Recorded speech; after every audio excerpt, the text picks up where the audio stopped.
How to fix entry point not found issue in Windows 10. Here are some tips that would help fix entry point not found issue in Windows 10. 1. Run sfc/scanno command as admin. 2.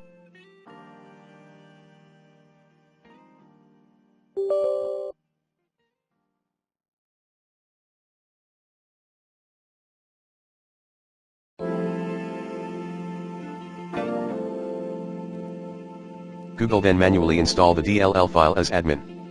3.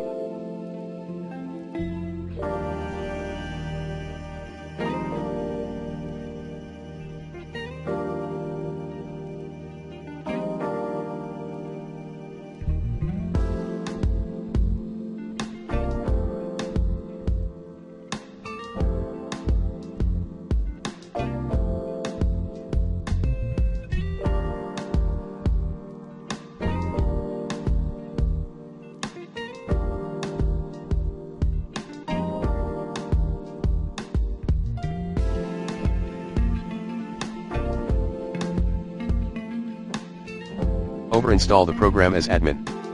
4. Remove, using the recommended Uninstall Tool Pro in this video guide, then reinstall the program throwing the error.